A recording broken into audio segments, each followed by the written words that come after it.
اعوذ باللہ من الشیطان الرجیم بسم اللہ الرحمن الرحیم قل من كان عدوا لجبريل فإنه نزله على قلبك بإذن الله مصدقا لما بين يديه وهدى وبشرى للمؤمنين من كان عدوا لله وملائكته ورسله وجبريل وميكال فإن الله عدو للكافرين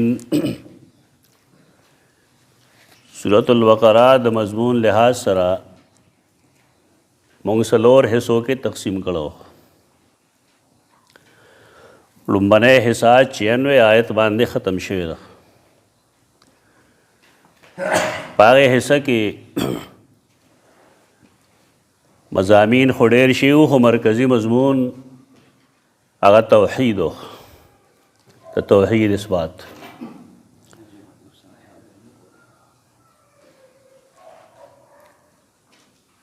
دا تقسیم چې مونږ کوو نو دا څه ضروري نه دی، لازم نه دی، دا تعلیمي څیز دی. تربیت په مقصد باندې دی چې طالب علم په دې پوهېږي چې د دې صورت مضمون څه دی او تر کوم ځای پورې کومه مسله چلیږي، دا د فهم دپاره. دا مختلف هم کیدی شي. یو سړی تر یو ځای وایي، بل تر بل ځای وایي، بل تر بل ځای وایي، دا قابل اعتراض نه ده. دا څه منسوسي څیزونه نه دي. خو دا هغه څیز دی چې دې ته اسباب وایي. د علم اسبابو کې دا شامل ده چې سړی داسې قسمه تقسیم وکړي یا داسې قسمه مباحث وکړي چې په هغې باندې نفس مضمون اسان شي. نو که دا د یو کس او د بل کس او د بل کس د یو بل نه جدا جدایي دی کې څه عیب نشته. کله کله الفاظ هم بدلیدی شي. مولانا احمد علی لاہوری رحمۃ اللہ تعالی علیہ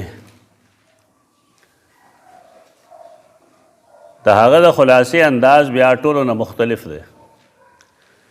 هغه سباب نږدي صورت له یو عنوان کی دی، هغه عنوان بیان کی او چې کوم آیت نه هغه ماخوذ وي نو د هغې آیت حواله ورکړي، ته هغه ماخذ وایي.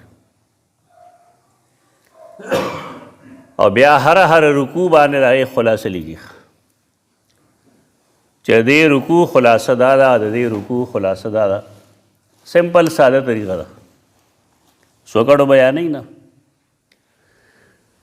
څوک داسې کوي عربي مفسرین چې هغه د هر صورت په ابتدا کې هغې صورت سره متعلق معلومات ولیکي چې کومو حالاتو کې نازل شو، څومره صورتونه آیتونه پکې مکي دي، څومره مدني دي، مختلف اندازونو سره لګیا وي.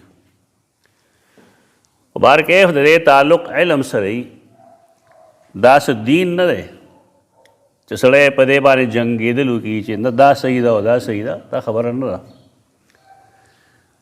دا اصل دکه یو څیز دی. د دې ځای نه زمونږ دویمه حصه شروع کېږي او دې ته مونږ وایو حصه د اثبات رسالت. د رسول الله صلی الله علیه وسلم د رسالت اثبات ولې گئی. اثبات خو بالا هغې کېږي چې د یو څیز منکرین وي. د چا انکار ستا مخې ته نه راغلی نو ته څه اثبات باندې ولګې. قرآن مجید ابتدا د دې صورت چې کوله نو په یې کې لومبنۍ جمله وه چې ذالک الکتاب لا ریب فیه. کتاب چې چاته راځي نا نبی، دا کتاب لا ریب فیه. او په یې کې غالباً دویمه رکوع کې وه چې وَإِن كُنتُمْ فِي رَيْبٍ مِّمَّا نَزَّلْنَا عَلَىٰ عَبْدِنَا فَأْتُوا بِسُورَةٍ مِّن مِّثْلِهِ. شک پیدا شوی و د خلکو.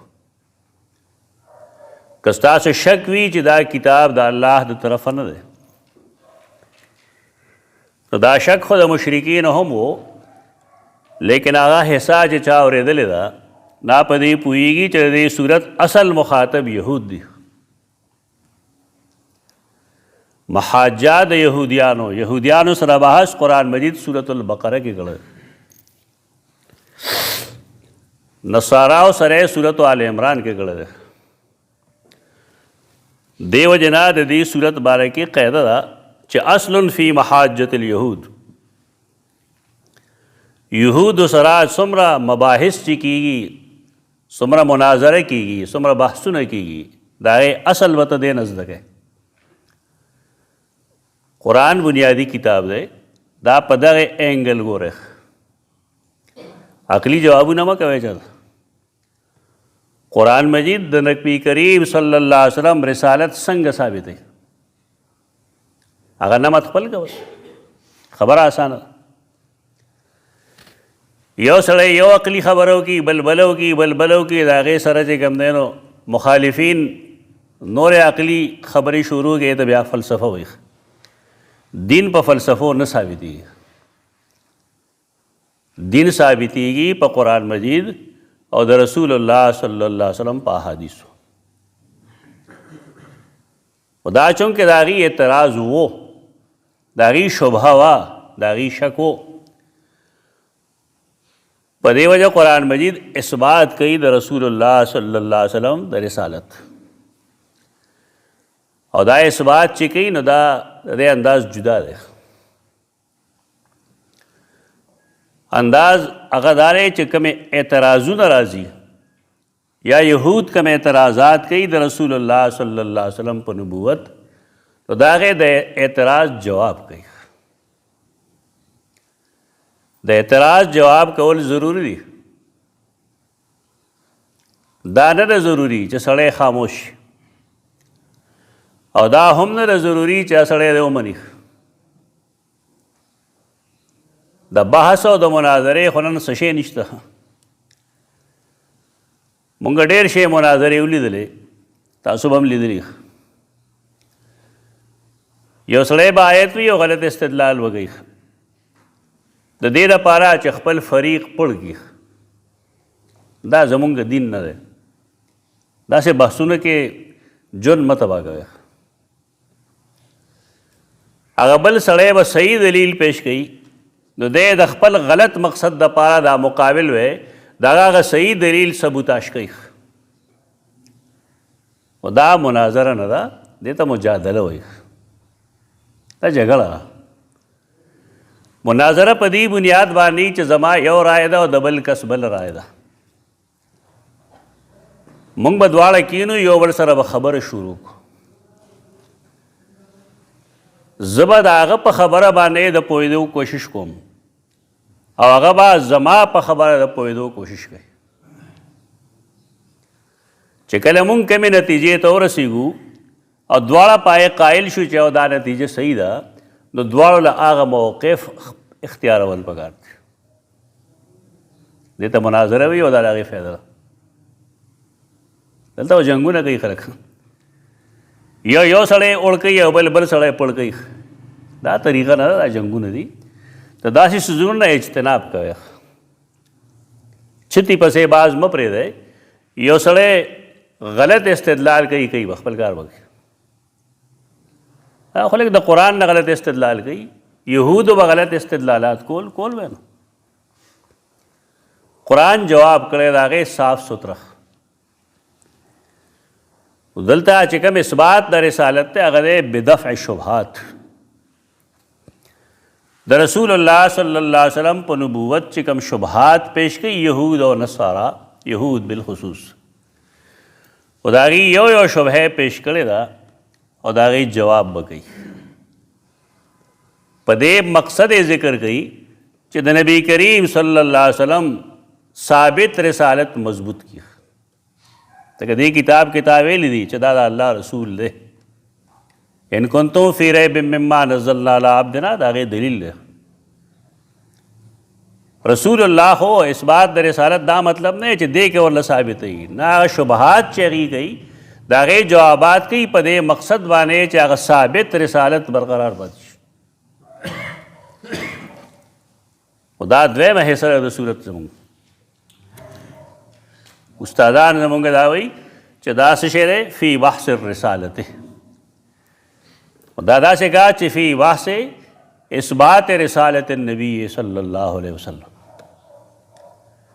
د نبی کریم صلی الله علیه وسلم د رسالت د اثبات دپاره هغې نه بحث کوي دی کې بدفع الشبهات د شبهاتو دفع سره اعتراض کوي یو سړی چې خبره منم خو زما دا اعتراض دی موږ به کوشش کوو چې د هغه اعتراض زایل شي که زایل شي فبها که نشه زایل نو الله نه به غواړو مباحثې په جنګونو نه کېږي دا حصہ دویمه دا زمونږ زی آیت 176 پورې ډېر لرې پورې راځي دویمه حصہ د صورت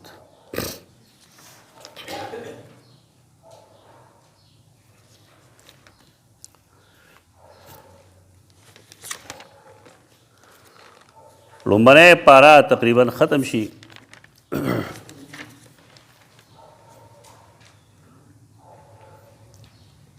اور بیا دویمه پاره کې ربع ته ورسي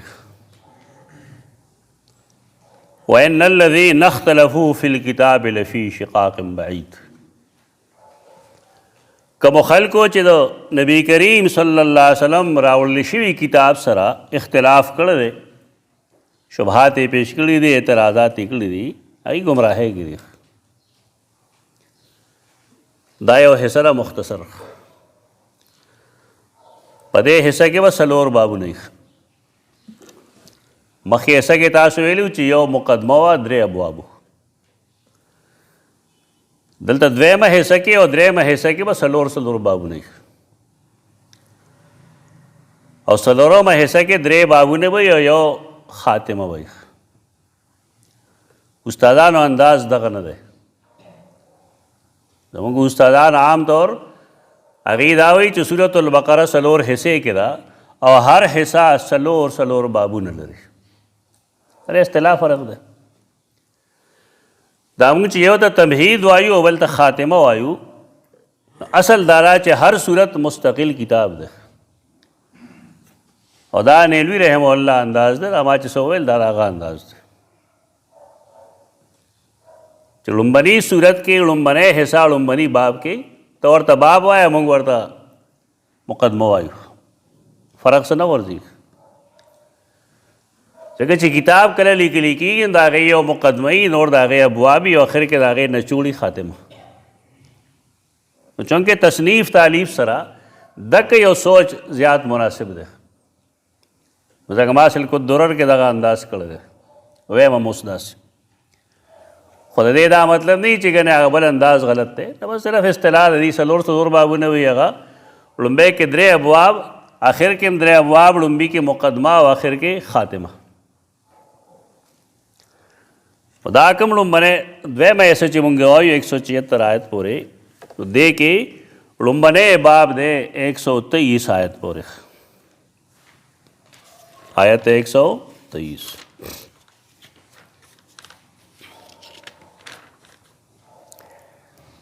دې ځای نه شروع شي باب او دا ځي ولا هم ینصرون پورې ختم شي وَإِذِ ابْتَلَىٰ إِبْرَاهِيمَ رَبُّهُ نے بیا بل باب شروع کی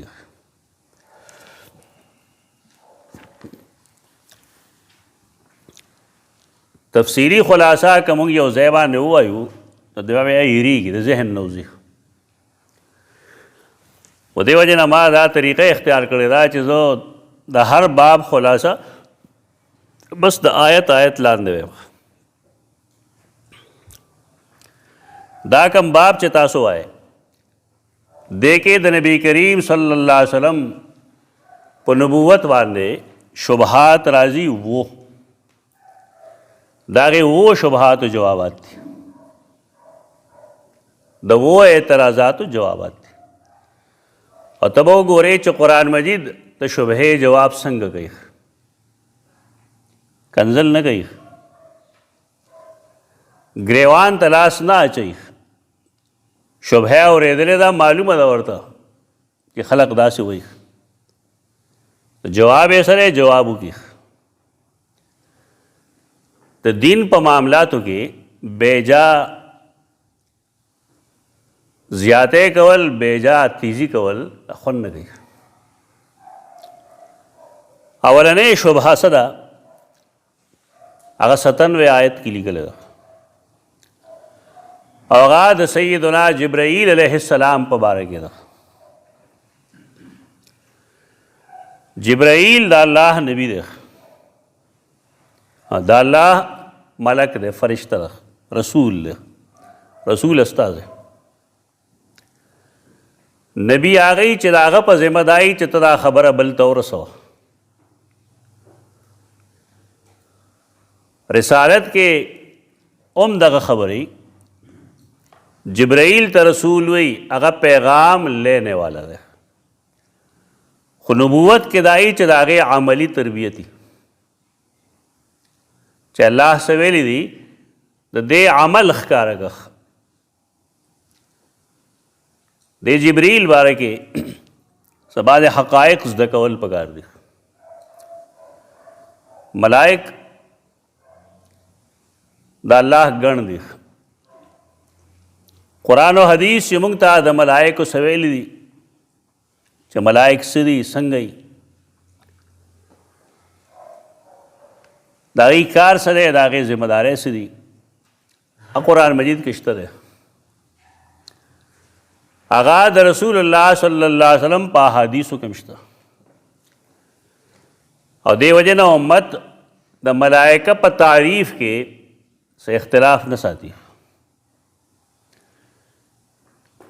یو امی سړی ملائک پیژني او د هغې یو تصور د هغه په ذهن کې شته. هر سړی د هغه ایمان دا دی چې ما سره 2 ملائک شته چې هغه زما اعمال لیکي.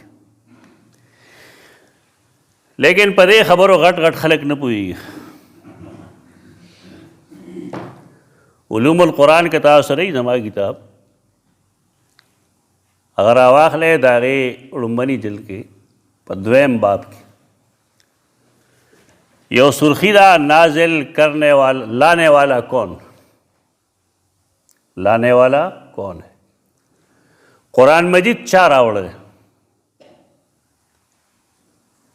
قرآن مجید کې د دې سوال جوابات کړي دي. هغه ټول آیتونه هلته ما جمع کړي دي چې چا دا راوړی دی نو د هغه نوم جبریل دی، دلته یې نوم ویلی. نورو ځایونو کې قرآن مجید د هغه صفات ذکر کړي دي. قل نزله روح القدس نزل به الروح الامین، هغه صفات دي. هغه امانتدار روح دی، هغه پاک روح دی. نوم یې جبرائیل دی او دغه اوصاف شو. د هغه صفت قرآن مجید دا هم لیکلی دی چې ثم امین، د الله په نیز ملایکو سره ډېر امانتدار دی. جبریل ته ځکه امین وایي، جبریل امین. قرآن هغه ته ذو قوه وایي، ذو مره، ذو مره ډېر طاقتور دی. دا ټول تفصیلات هلته شته. خو د نه مقصد صرف دا دی چې تاسو نن لړ شئ او کتابي در سره هغه ولټوئ دغلته کې. ځکه ډېر داسې د نوم مسلمانان شته دی چې هغې جبرائیل نه تسلیموي، ملائک نه تسلیموي او خیال د هغې دا دی چې دا جبرائیل ته دا قسمه القاب ورکول او دا قسمه خبرې ورکول دا ګندې ملایانو جوړ کړي. نو دا د ملایانو خبرې نه وي. هغه واضح لیکلي دی یو کس پکې چې جبریل میکائیل دا اصطلاحات اصل کې یهودیانو وضع کړو. حوالې هلته شته دی. دا یهودیانو وضع کړو، دا د هغې نومونه دي. تدریدن دا خورېدل په دنیا کې نو دا د مکه مکرمه کې مشرکانو کې مشهور شو او بیا مشرکانو کې مشهور شو، نو یهودو کې مشهور، نو بیا مسلمانانو د هغې نه واغستل. ته ته وایه ستا څه خیال دی چې قرآن د مسلمانانو کتاب دی لیکلی؟ خو د الله کلام دی. څه ده؟ قرآن مجید د الله کلام دی او په دې کې جبریل او میکال یا میکائیل د دې ملائکو ذکر شته. هغې له دا رنګ ورکول چې دا د علماو خیال دی، نو دا د علماو خیال نه دی. په دې خبره ځان پوهول پکار دی. دې ته باطنیت وایي. دا باطنیت دی او دا موږ ته راځي د صوفیاو په لار باندې.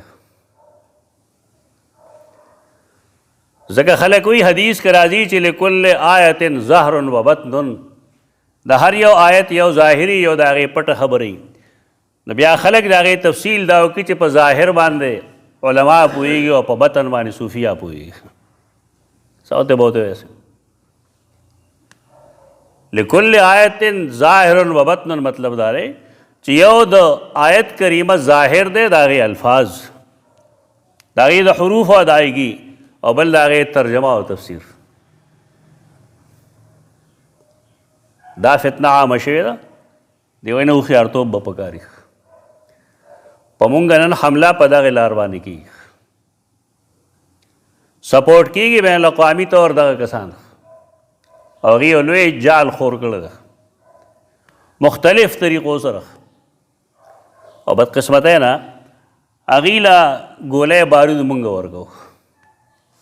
اب انشاءالله خپلو ځایونو کې زه ښیم نشاندهي وکوم. دا غلط آرا دي. دا سر سید احمد خان لیکلی دی خپل تفسیر کې چې جبریل او میکائیل دا نمونه یهودو ورکړي دي، دا قرآن او حدیث نه دي ورکړي. قرآن هم که نازل شوی دی نو بیا هغه د قرآن د الفاظو تقسیم دوه طریقې سره کړی دی. یو هغه څیزونه دي چې هغه خلک هغه شانتې ګڼي، مقصودی نه وي. نو قرآن هغه د خلکو د وینا مطابق ذکر کوي. یو مقصود وي د یو څیز، نو قرآن بیا د هغې اصلاح کوي. دا بدعت هغه پیدا کړی دی او هغه ځای نه قادیانانو نور بې شمېره خلکو منکرین حدیث دا تصورات خپل کړي دي. ته وایې چې جبریل څه شی نشته. یو ځای خندنه یې کړی دی چې مسلمانان دا وایي، مسلمانان نه وي خو مولیان یادوي چې مولیان دا وایي چې د بعضې ملایکو وزر یي. مولیان وایي. ته سوره فاتر لومړنی آیت وګوره چې الله څه چل کوي، جوړونکی دی ملایکو له اولی اجنحة مثنى وثلاث ورباع. دې سره به څه کوي؟ دا داسې کفرونه کوي، اظهار نه کوي څوک، نه پې پویول کوي. پویول پکار دی په دې خبرو چې ملائک د هغې مستقل وجود دی، دا موجود خلق دی.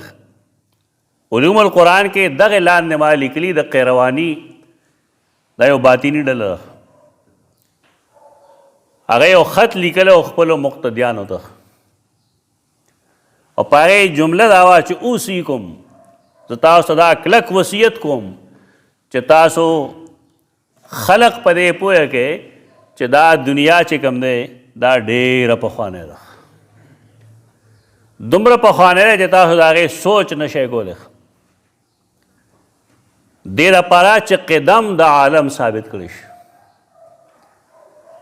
بیا ویل خلق په دې پوهه کې چې آدم لومبنی انسان نه و، د ده نه مخکې هم ګڼ انسانان وو. بیا دا ویلي چې خلقو کې شکونه پیدا کې په دې باب کې چې ملائک نشته، معاد نشته دی، دوباره جن نشته دی. دا تشکیک د خلکو ډېر پخوا نه شروع دی. او اوس هم مسلح جنګ دی، اوس خو ډېر هر څه ښکاره کېږي، خو ظاهر پرست پرې نه پوهېږي چې دې خبرو مقاصد څه وي. په دې سلسله کې جبریل په باره کې یو خو داسې یاد وساتئ چې قرآن او حدیث کې د دې قرآن مجید کې خو د دوو ملائکو ذکر دی، جبرائیل او میکائیل. دا اسماریخ یو داسې ملک، داسې فرشته چې هغه د انسانانو نه ساه اخلي، او د هغه صفت یې لیکلی لیکن نوم یې نه یې لیکلی. قل یتوفاکم ملک الموت الذی وکل بکم، ستاسو نه ساه هغه څوک اخلي چې هغه ملک الموت دی او په تاسو مقرر کړی شوی. د نورو ملایکو ذکر دا قرآن کې نشته. دا مطلب نه نوم یې نشته. هغه کرامن کاتبین نور بې شمېره څیزونه شته دی، خو لیکن نوم نشته، صفات شته دی، نوم نشته. او د رسول الله صلی الله علیه وسلم په احادیثو کې د سیدنا اسرافیل ذکر شته دی، د هغه نوم شته. او دا صرف د اسماءو مسله ده، دا خو نه وي چې ګنې ملائک نشته. پاتې شو دا خبره چې جبریل د قرآن څه مطلب دی، نو دې لپاره خو ډېر نه ځو. دا ما سره صحیح بخاري دی دلته کې. صحیح بخاري کې د سیدنا جبریل ذکر تقریباً 80 روایتونو دی تقریباً. د ټولو جمع کول خو ما لپاره ممکن نه دی، ځکه دا خو درس دی، بنیادي څیزونه ښودل پکار دي. خو چې دا مونږ شروع کړو د څلورم حدیث نه بحث چې کوئ، نو په هغې کې صحیح دلیل پیش کوئ چې مونږ سره صحیح دلیل موجود دی په دې موضوع باندې. څلورم حدیث دی د امام بخاري. په دې حدیث کې دا راځي د فترت وحی نه وروستو چې بینما انا امشي سمعت صوتا من السماء،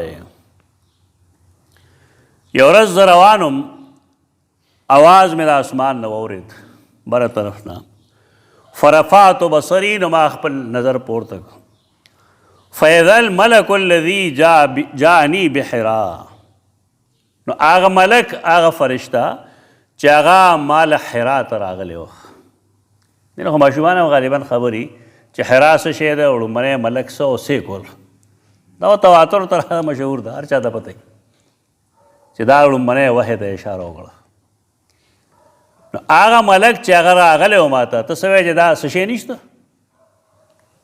الملک الذي جاءني بحرا. دا د حدیث مخالفت چې کوي خلک خپله او پردي، د دې وجه اصل کې دا چې حدیث کې دا ټول څیزونه ختمېږي، د هیڅ اعتراض جواب به نه پاتې کېږي. او شیاطین غواړي دا چې دا اختلاف دا رواني دا ترقي کوي، د دې وجه نه د حدیثو خلک مذاق اړوي، کله یو رنګ کې کله بل رنګ کې. هغه ملک چې ما ته راغلی و حرا کې، جالس علی کرسی بین السماء والارض. دا امام بخاری لومبني ځل ذکر کړی د سیدنا جبرائیل، ځکه ټول په دې متفق دي چې لومبنی وحی جبرائیل راوړی و، او بیا دا دی چې د وحی راوړونکی دی جبرائیل. کوم ځای و؟ هغه کرسی باندې ناست و، بین السماء والارض، د اسمان او د ځمکې په منځ کې. بیا ورپسې 5 حدیث کې ذکر راځي، ورپسې 5 حدیث کې لا تحرک به لسانک لتعجل به ان علینا جمعه وقرآنه. په دې باندې خلقو اعتراض دی، او د اعتراض کوونکي اکثر هغه دي چې یا احناف دي او یا اهل قرآن دي. احنافو کې بې شمېره خلق دي چې د هغې احادیثو سره نه لګي. موږ به ښیو انشاءالله هر څه چې کېږي. بې شمېره په سوونو احناف دي چې هغې حدیث کنډم کوي په عجیب و غریب طریقې سره. نور خلکو کې هم شته دی، خو د دې دامن هم پاک نه ده په دې کې. دیم رد کوي لکه جساس رد کوي احادیث. بې شمېره خلق دی چې هغه صحیح حدیث رد کوي، هیڅ بې ځایه رد کوي، بغیر د حجت او د برهان نه رد کوي. دا درست طریقه نه ده. هغه ځان ته چې اهل قرآن وایي نه هغې هم رد کوي. تاسو ورته منکرین حدیث وایه، اهل قرآن هغې هم رد کوي. دا حدیث یو کتاب دی صحیح بخاری باندې، د هغې پس بعضې احادیثو اعتراضات. د میرټ یو عالم دی حنفي، دا غټ کتاب لیکلی 2 جلده کې، او اعتراض یې په دې حدیث کړی دی چې دا حدیث دا صحیح نه دی. هغه اعتراض هغه شبهه مونږ د اتوار چې کوم کلاسونه اخیستل نو پای کې دا ویلې شوی ډېر اوایلو کې. تاسو یوټیوب ته لاړ شئ هلته وګورئ، بس هر شی زه نشم بیانولی بیا خو دا دغه خلق اعتراضات کوي. حدیث باندې حدیث سره اختلاف ساتونکي خلق ډېر زیات خلق دي. دا په نوم باندې د قرآن او حدیث خبره کوي. ته په قرآن او په حدیث عمل وکړه، تا ته څوک مسلمان وایي بیا تا ته بد مذهب وایي. دا مزاج د خلکو نومونه اخیستل خو ډېر اسان دي چې قرآن او حدیث قرآن او حدیث دی به نه روان دروغ وایي. او دا د عمل نه ښکاري چې دا سړی په خپله حدیث څومره عمل کوونکی دی. په دې باندې عجیب و غریب اعتراضات یې کړي. په دې کې دا دی چې رسول الله صلی الله علیه وسلم به جبرائیل کله قرآن مجید وی نو رسول الله صلی الله علیه وسلم به هغه سره سره وی او په دې یره به هغه سره وی چې هسې نه يیر رانه نشي. نو قرآن تنبیه وکړه چې لا تحرک به لسانک لتعجل به ان علینا جمعه وقرآنه ثم ان علینا بیانه. جبریل ته غوږ ده بیا بس چلی لتعجل به ان علینا جمعه وقرآنه قال جمعه لك فی صدرک وتقرأه. ستا سینه کې جمع کول او تعالی د لوستلو توفیق درکول دا الله کار دی. ته قرآن ته غوږ کېږده.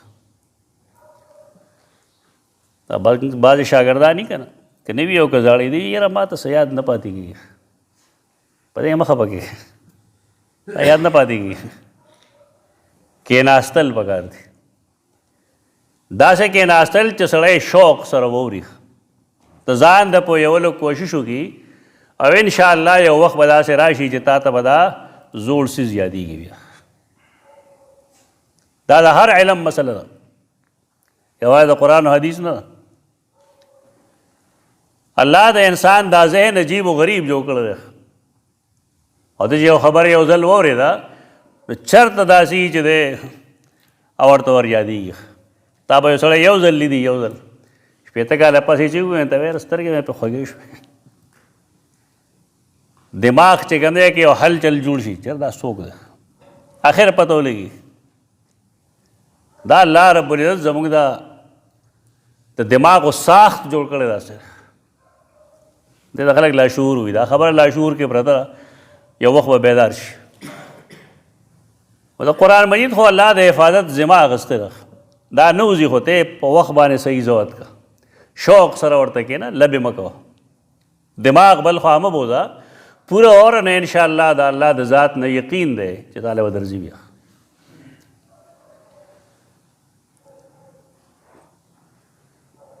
د دې تفصیل یې څه وکړه جمعه لك فی صدرک وتقرأه فاذا قرأناه فاتبع قرآنه فاستمع له وانصت ثم ان علینا بیانه ثم ان علینا ان تقرأه. بیا صحابی سے فرمائی کان رسول اللہ صلی اللہ علیہ وسلم بعد ذلك اذا اتاه جبریل استمع. تو جبریل نے مولا نور کړه لوی لوی خلک کتابونه لیکي حدیث نه واقف نه. د دې نه وروسته به رسول الله صلی الله علیه وسلم له چې کله جبریل راغی نه به غوږ کېښود. فاذا انطلق جبریل کله چې به جبریل لاړ نو قرأه النبي صلی الله علیه وسلم کما قرأه. نو بیا به رسول الله صلی الله علیه وسلم قرآن داسې لوستو څنګه چې به جبریل ویلی و.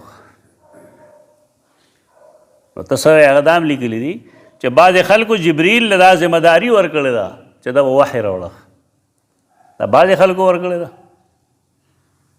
که دا حدیث ورکړې ده. دا کوم آیت کریمه چې موږ وایو د لاندې تفسیر کې شته دی هغه. خو دا کتابونه وړل لږ مشکل شي. دا یې ما برپور تغلید کړی دی. دا کوم ځای چې ورته ما وښو هلته وګورئ. دا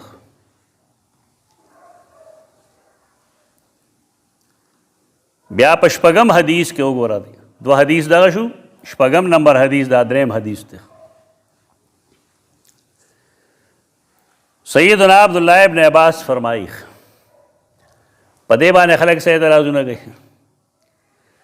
یو سړي ما ته ټلیفون وکړی ډېر لرې نه چې د بخاري دا لومړنی حدیث چې کوم دی دا کوم چې مونږ وایو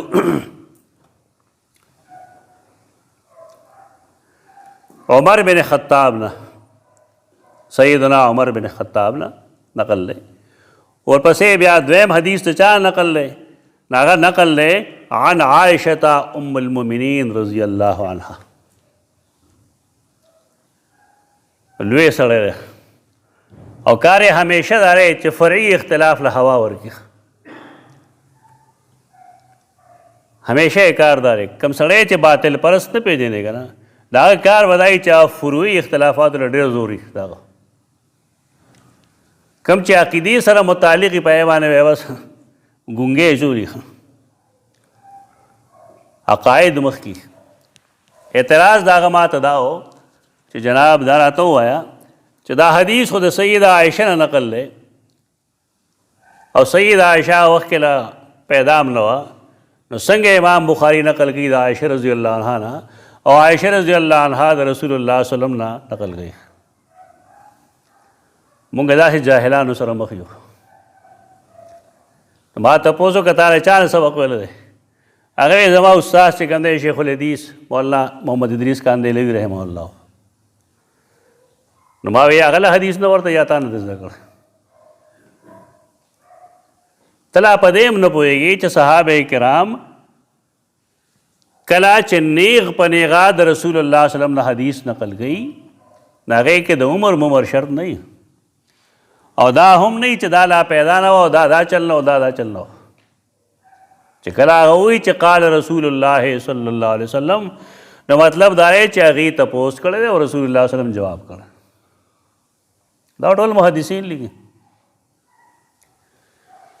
کله داسې وشي چې صحابي حدیث ووري د بل یو صحابي نه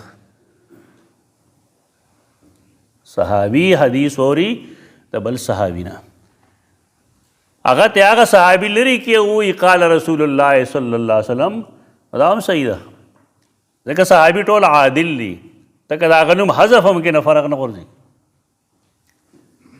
دا حدیث په باب کې بنیادی اصول لی صاحبان د دې نه واقف خو بس اعتراض به کوي په حدیث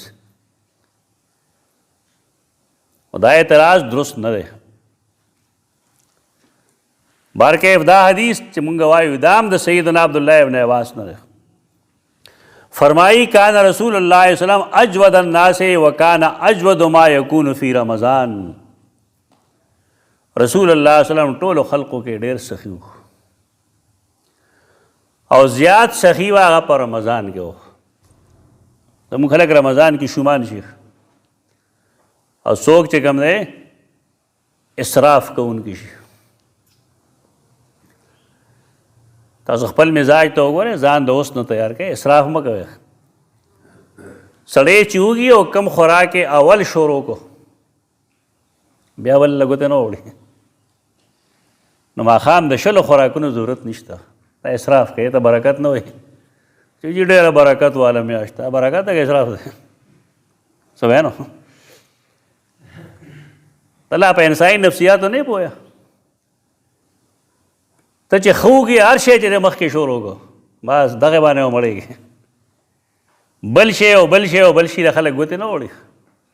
او د سخاوت دا مطلب نه دی چې ځان له ډېره پخه کړه. د سخاوت مطلب دا دی چې بل له ورکړه. په دې هغه پوخ کې نه بیا هغه واړه هم نه خوري نو سهار بیا هغه یا ډېران ته ځي یا دوکاندار باندې خرڅوي یا څاروي خوري. سخاوت جدا سے سخیان شے خو مسرفین مگے گئے بے ضائع خرچ مگے. قرآن مجید فرمائلی دی چې کم سړی بے ضائع مال خرچ کئی نو دا شیطان درونه دی. هر سړی د شیطان ضرور جوړېدل غواړي خو رحمان نه خوشحالي د رحمان د رضا کارونه نه کوي. رسول الله صلی الله علیه وسلم ډېر سخي و او زیات سخی به په رمضان کې و او کله به سخي و حین یلقاه جبریل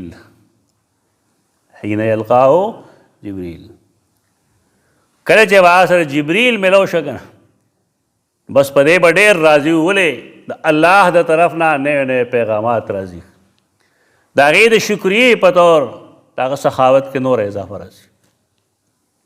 ته څه وایي جبریل څه شی نشته، مولا نه جوړ کړی. وکان یلقاه فی کل لیلة من رمضان فیدارسه القرآن. جبرائیل علیہ السلام با په هر رمضان کې رسول الله صلی الله علیه وسلم راتو او د قرآن دور به ورسره کو، یدارسو درس به ورکو د قرآن، د هغې دور به کو. رسول الله صلی الله علیه وسلم قرآن چا نه زده کړی دی؟ مدارسه څه ته وایي؟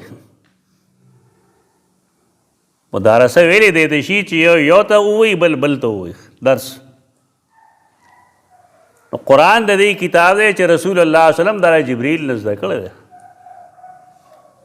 جبریل چا نه زده کړی؟ الله نه زده کړی. نو که سړی زده کوي قرآن مجید نو دا به د رسول نه زده کوي. نو که د رسول حدیث دلیل نه نو قرآن نه لاس وویځه.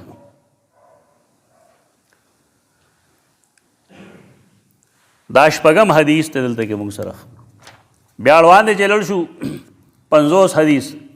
زه هغه حدیثونه مثال کې پیش کوم چې هغه عام دي، عام فهم هم دي، خلک پې هم ټول پوهېږي او اکثر یې اورېدلو مې.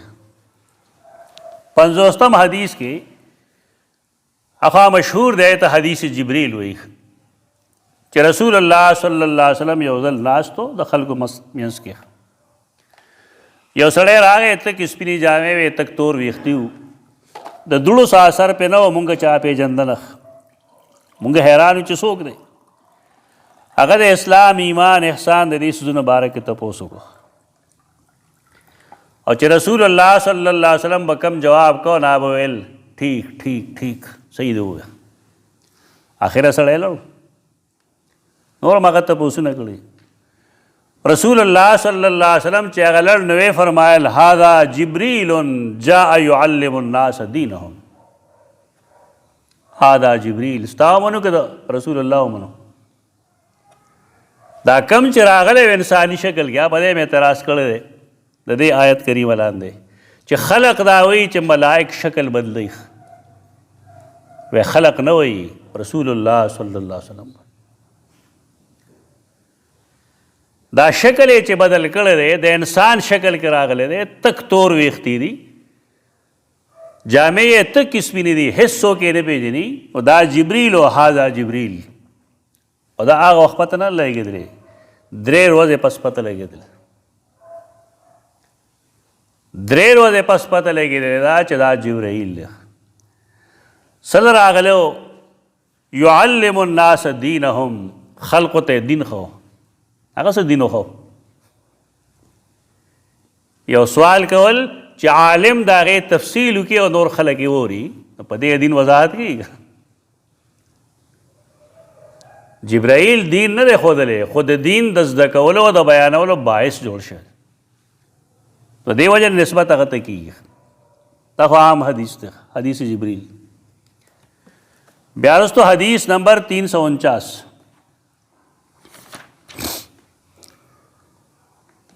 هغه حدیث دی د معراج النبی صلی الله علیه وسلم. یو شپه وه چې په هغې کې رسول الله صلی الله علیه وسلم اسمان ته ختلی و. بس زمونږ خلکو یې نه کیسې جوړه کړه، ابې برات ورته وایي خلک، که نه، او لانجه یې جوړه کړې ده. د لیلة القدر چې کوم صفات دي نو هغه یې دې شپې له راوړي چې دې شپه کې جي هغه کېږي. زمونږ ویمه معنی خو تا سره که معارف القرآن وي، تفسیر معارف القرآن، نو هغه وګوره د سورة الدخان تفسیر کې، و تا ته به د غلطو پته ولګېږي چې خلک دې باب کې کمې کمې غلطۍ کوي. بدقسمتي دا ده چې کوم ځای کې شریعت څه حکم کړي زمونږ خلک هغه نه کوي، او چې د کوم ناړو شریعت خاموش دی نو هغې له ټول تکړی. دې دین نه وایي، دا بېدیني ده، سادین دی. د دې نه څه فضایل شته او نه کمالات شته. قرآن مجید سورة القدر دا سورة القدر وایي ځکه چې پای کې دا القدر ذکر دی. القدر اندازې ته وایي او القدر تقدیر ته هم وایي. نو که یو سړی دا وایي چې اندازه لګي یا تقدیر لیکلی کېږي نو هغه شپه ده چې هغې کې قرآن مجید نازلېدل شروع شوي او هغه لیلة القدر دی رمضان کې شعبان کې نه قرآن سره ډزې کړي دې کې د هغې ذکر دا اوږد حدیث ته زه به ته مقصودي حصې وایم فرج عن سقف بیتی وانا بمکہ فنزل جبریل ففرج صدری ثم غسله بماء زمزم دا حدیث د معراج کې د بعض راویانو نه څه وهم راغلی دی هغه وهم داسې نه دی چې موږ په حدیث رد کړو خو څه وهم د بعضې رواتو نه راغلی دی هغې نه بحث نه کوو خو دې کې عن سقف بیتی ویلی دي هر څه چې خو فنزل جبریل جبریل راکوز شو جبریل چې څه ونه نو څه شی ولید رسول الله صلی وسلم چې راغی ففرج صدری نو هغه زما سینه پرانسته ثم غسله بماء زمزم بیا هغه د زمزم په اوبو باندې ووینځو په کې خبرې کېږي بیا پکې نور حالات راځي بیا وی فلما امر جبریل بادریس دای جبرائیل چې ادریس علیه السلام خوا کې تیر شو دلته بیا نوم اخیستی ده تفصیل کې دا حدیث چې ګورې نه آخره پورې دی کې بل ځای هم د سیدنا جبریل ذکر راځي دا شخص دی ملک دی د وجود شته د جسم شته دا څه هوا نه ده نه د یهودو ورکړی شوی نوم دی نه نصاراو دی 521 نمبر حدیث کې امام بخاری رحمہ اللہ بیا بل حدیث نقل کړي او پائے کې د سیدنا جبریل تذکرہ کړي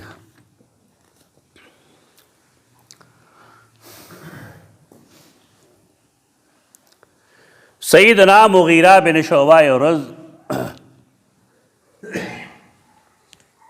یو مونځ چې یا د مازدیګر دی یا د ماسپښین دی لږ وروسته یې که د څه حاجت ته وځي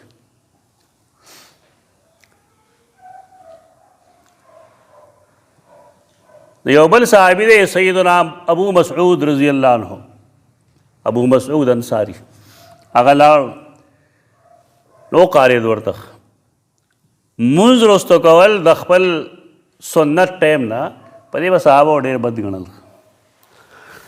اوس خلک سنت ټایم نه ګوري خپل مذهب ګوري چې زما مذهب پکې کم یو دی د رسوایۍ یو سبب دغه دی چې د حدیث ځای مذهب واغسته او د مذهب ځای حدیث له ورکړه حدیث ته په دویم نظر ګوري اول د خپل امام رایې اخلي د دې مطلب د چا سره دا دی نه چې راګنې مذهب د سړی نه اخلي هغه دی واخلي لیکن د رسول په اتباع کې د رسول د اتباع خلاف د چا مذهب نه دی خبره دغه ده په دې بحث نه کوي څوک رسول الله صلی الله علیه وسلم با ټول منځونه په اول وخت کې کول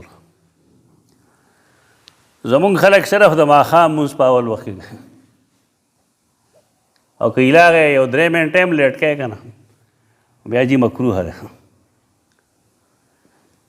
البته روژه کې د سهار مونځ په اول وخت کې کوي دلته راټول علیدي شي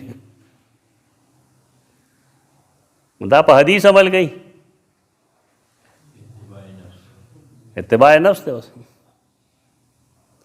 په حدیث خو چې عمل کوو پکار آئے چې ستا نن سبا مونځ وختي ویږي او بیا دی کې بله مسله هم ده ډېره ضروري هغه دا چې دې زړې نقشې سره یو بله نقشه ده تاسو کتلی ده هغه وګورئ د هغې او د دې 15 منټه فاصله ده فرق ده بالفرض په دې نقشه کې لیکلي چې 15 بجې د سحر بانګ ویل کېږي نو په یې کې به 105 اوس کمال دا چې دا فریقین چا چې دا نقشې جوړې کړي دي دا دواړه احناف دي غیر مقلد اهل حدیث اشاعتي پنجپیرې پکې څوک نشته دا دواړه نقشې صحیح دي که دواړه غلطې دي که یو به صحیح بله به غلطه دیکھے د فکر کم شی را بدل دی هغه دا چې بالفرض د 5 بجې بانک صحیح شه بالفرض او تا 5 بجې بانک وې خلق پاغې باندې روزه بندي که نه بندي بندي دا خو روزه صحیح سړی صحیح ووایي خو چې ته په باندې په 5 باندې بیا مونځ کې نو ستا نقشې مطابق خو به صحیح شي خبره نقشه کې د سهار ختل په 105 بجې باندې دي نو ستا مونځ دغه مې وشو لمحه فکریه دی دوی زموږ جماعت کې ما طریقه دا خپله کړې ده چې ما یو میاشت بانک په هغې ووایي د خلکو ذهن موږ معلوم کړو چې ډېر ناوخته وي 15 منټه وروسته وي 20 منټه وروسته وي نو ما سړي ته وویل ملګري ته چې اوس به داسې کوو چې بانک ته پرې زیړه وایه خو مونږ اعلان دلته کې وکړو چې دی نه 15 منټ وروسته تاسو خوراک کاکم کولی شئ او تاسو به نفل هم کولی شئ 15 منټ چې تېر شي د هغې نه وروسته بیا خبره کوو فکر پکار دی د قوم چې دا قوم کم طرف ته ځي اوس که دا علما دواړه کینې چې بایګانو کینې تاسو دواړه علما دیوبند دی یو خپل مرکز جامعة الرشید ښیي بل هم خپل مرکز جامعة الرشید ښیي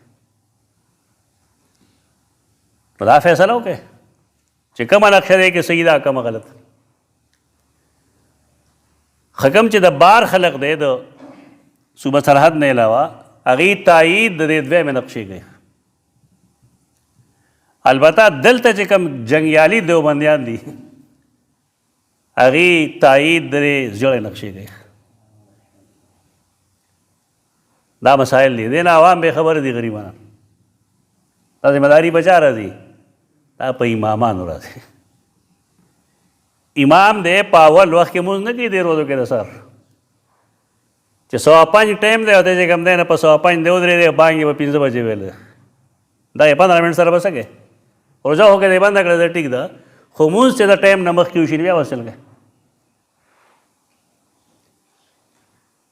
دا ګران کار شي امامتي دومره آسان کار نه 400 دی امام کېږي دا به تا خلک په سکون مړ کړي ډېر مشکل کار دی دا ځان سره چلول دا ډېر لوی عقل غواړي دې طریقې سره دا برابر کړئ چې دغه ټایم کې مونځ مه کوئ دا کم چې خلک کوي د دې نه 15 منټه وروسته کوئ دا نقشه چې کوم ده دی کې 15 منټ مخکې والی دی بیا مسله پکې دا چې د ماښام ټایم کې چې کوم دی پکې وروسته والی دا ولې دی اصل کې په نصف النهار باندې جګړه ده اختلاف بنیاد دغه نصف النهار کې اختلاف راغلی دی او د سحر کې هم اختلاف راغلی دی دې وجې نه د ماسخوتن او د ماښام ټایمونه هم غلط شو نو دې کې به د ماښام ټایم وروستو راځي او په یې کې به مخکې راځي د ماښام ټایم زیات نه زیات څومره کله چې بانګ وویلی شي نو دا هغې ټایم نه 1.25 غنټې پورې ماښام ټایم دا مفتی کفایت الله رحمه الله هم لیکلي خو دیوبندی نه دی که نه دیو دیوبند نه پیغمبر جوړ کړی هغه دیوبندی عالم دی زما استاد الاستاذ دی د تعلیم الاسلام مصنف دی د رشید احمد گنگوئی رحمه الله شاگرد عزیز هغه دا وایي چې د 1.5 غنټې نه سیوا ټایم نه دی پکار د ماښام او د ماسخوتن کې او دا چې کومو صاحبانو جوړه کړې ده نو هغه دغه بله ډله ده که نه د هغې کار دا دی چې هغې اختلاف پیدا کړي بظاهر کې تا ته ډېر نیک خلک ښکاري صوفیا دي خو دې کې وګوره او دومره ظلم یې کړی دی چې په فقهي د امام ابو حنیفه رحمه الله مذهب کې د ماسپښین مونځ کله ختمیږي ټایم او د مازدیګر کله داخلیږي د هغې دپاره فقهي اصطلاح څه ده فقهي اصطلاح د هغې دپاره ده مثل اول او مثل ثانی دې نقشې د پاسه وګوره په دې کې ویل کړي چې عصر شافعي ته په دې پوهېږې څه مطلب دی یعنی د خپل کتاب نه ظالم ناواقف دی. ستا په کتاب کې اشرف شافعي نه لیکلی مثل اول، او مثل اول چې وزي نو پای باندې د مازدیګر د ټایم داخلېدل د صاحبینو مذهب دی. دا کتو کې نه تا ته به کافر وي. دا دومره لوی ظالمان دي چې د خلکو ذهن کې دا خبره ورچول چې دا شافعي دی، یو ته عصر شافعي لیکلي بل ته لیکلي عصر حنفي. لکه ولیکه ورته چې مثل اول او مثل ثاني. د خلکو دا بو بنی دی ذهن کې چې وایي دا خو د شافعیانو مذهب دی زمونږ نه دی. روانه څوک کوي؟ روانه هم دکه خلک کوي. ظاهر کې ډېر جبه او دستار والا خلک دی، لیکن کوي دومره خطرناک طریقې سره حمله چې انسان په څوک پوهېږي نو قوم یې دړې وړې کړي. او د نبی کریم صلی الله علیه وسلم مزاج او عادت هغه دا و چې هر مونځ به په اول ټایم کې کوو. زنانه چې کومې نو دي د مونځ په باب کې ډېرې غلي، زنانه مونځ نه کوي الا من شاء الله، چرې نه کوي دي مونځ. او چې کوي یې هغه ټایم کې به کوي چې هغه ټایم ته وتي. د دې ډېره اسانه طریقه ده. مونږ خپلو شاګردانو ته ویلي هم دي، کور کې مو وایو. کوشش هم دا کوو چې په دې رواني چې څنګه بانګ وویلی شي نو زنانه له مونځ کول پکار دي. مدار سره به پکار بانګ ویلو سره مونځ کولی شي.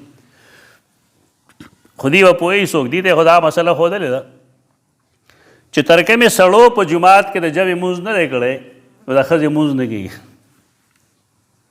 دا مسلې کوي دا مولیان. دا کم عقلتوب دی ورښولی دی ورله. دا نه ده چې کله بس ټایم شو نو ته مونځ کوه. سنت دا دی چې مونځ دې په اول وخت کې وکړی شي.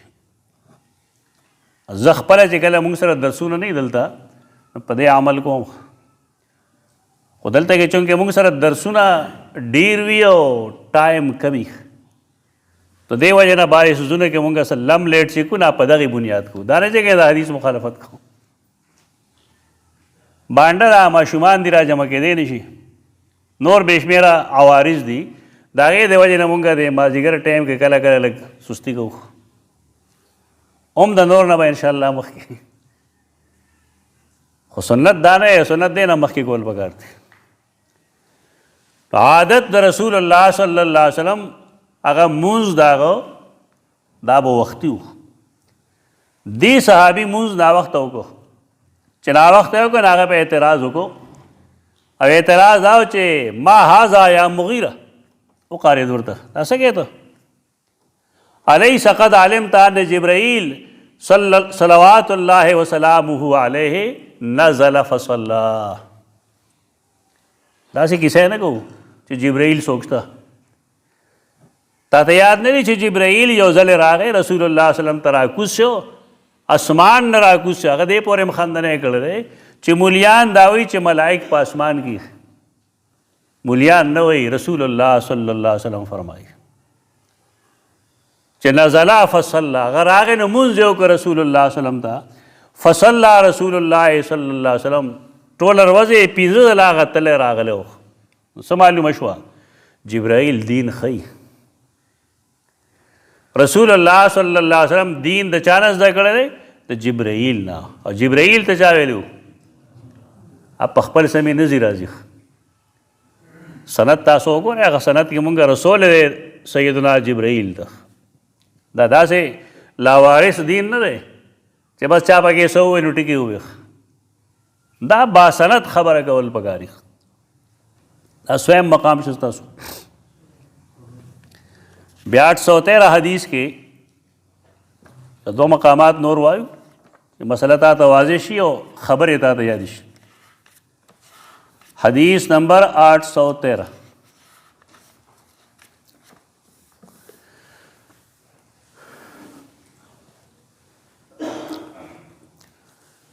حدیث دارے چې رسول اللہ صلی اللہ علیہ وسلم اعتکفا عشر الاول من رمضان. حکم چې راغې دو اعتکاف ټایم تعین نه و شوی. رسول الله صلی الله علیه وسلم د رمضان لومبنۍ 10 ورځې اعتکاف ته کېناست. واعتکفنا معه، مونږ هم د اعتکاف په نیت باندې لړو، هغه سره کېناستو. فاتاه جبریل، جبریل هغه له راغی او سی ورته ان الذي تطلب امامک، کم د لیلة القدر چې ته لټای که نه دې لسو کې نه ده، استا مخکې ده. جبریل نشته، جبریل نو داسې دی. د جبریل کار دا دی چې به د الله پیغامات را رسوي انبیاء علیهم السلام ته. فاتکفا العشر الاوسط، لیکن بیا وضاحت نه و.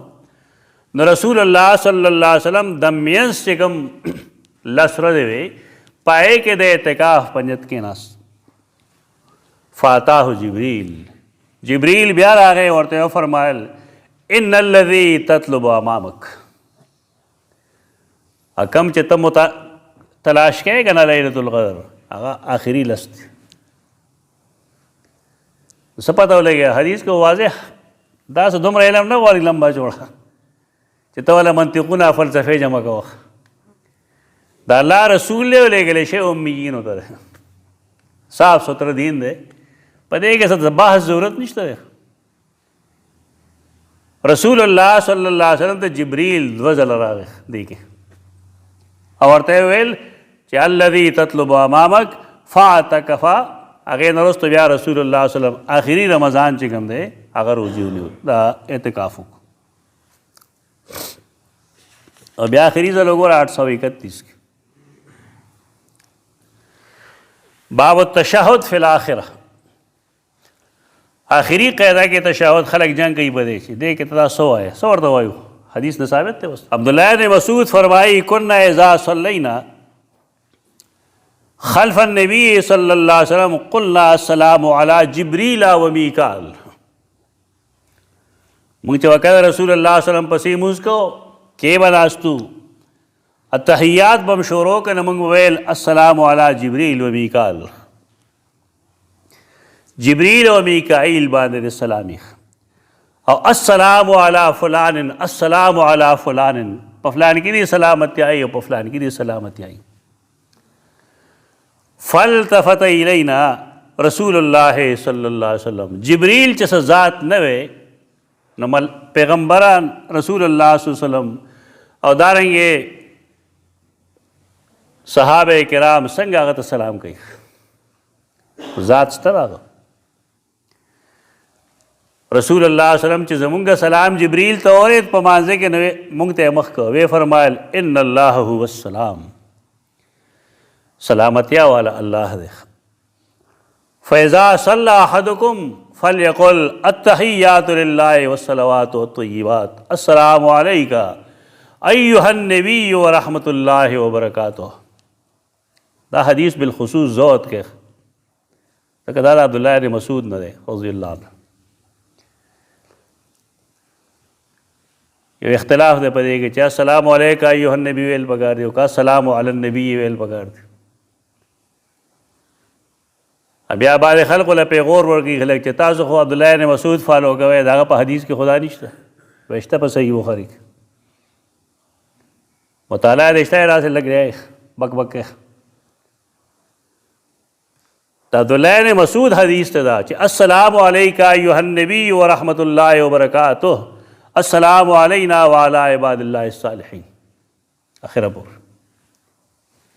اس کے جبرائیل سو کوئے نہ بالفرض، ملک نوے دا اللہ استاذ نوے، سوال نہ پیدا کی گی کہ صحابہ کرام داغنو مغستویخ جو کہ سر سید دا خبر لکی کہ قیروانی وئی قبل وئی قبل وئی چی دا جی ملکوتی صفات تی او دا انسان تابع دی اور نیک تی دا زکا ملائک وئی او پدے کے غٹ قوت چکم دا جبریل دے دا فضول خبر تری دی.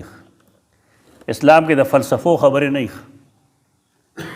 اسلام کے فلاسفی نہیں، پدی سی زان پوئے گا. فلسفہ خو په عقل باندې او د انسان په تخمین بنا ده. عقل ډېر کمزوره شی دی. اصل سیز نقل دی د رسول الله صلی الله علیه وسلم نه او د قرآن مجید نه.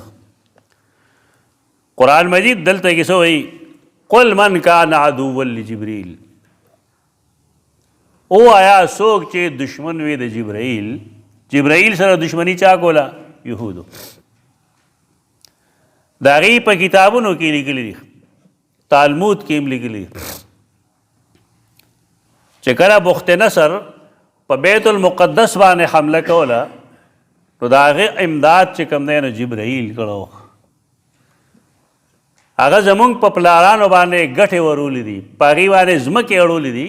په دې وجه که تاله دا وحی د جبرائیل په ځای بل چا راوړی وی نو بیا مونږ منلی وی.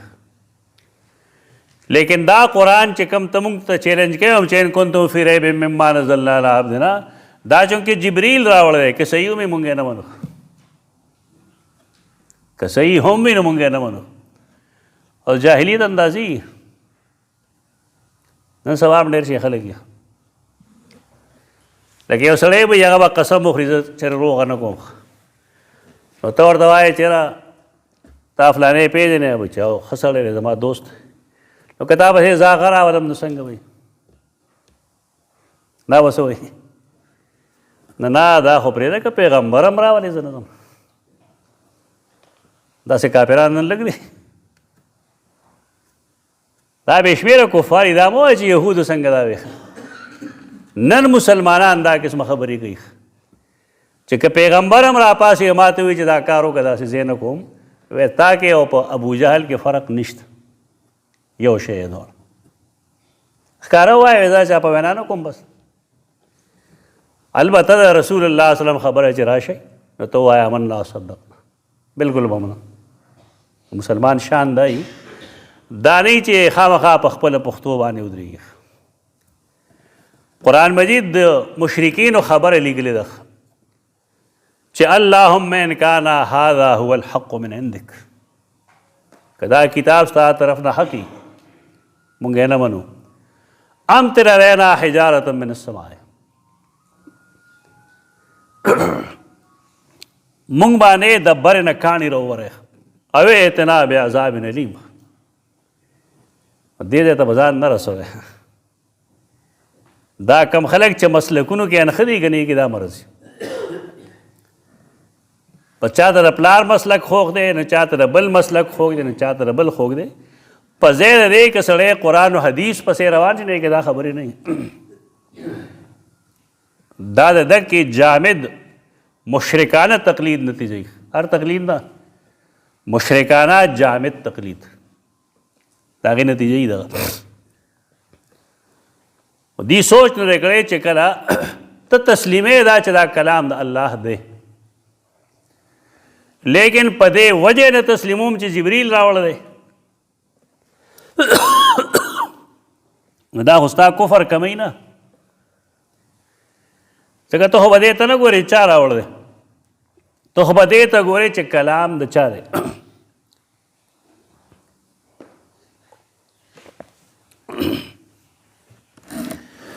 وَيَا مَنْ كَانَ عَدُوًّا لِجِبْرِيلَ، څوک چې دشمن وي د جبریل د دې جزا محذوف ده. لکه ته وایې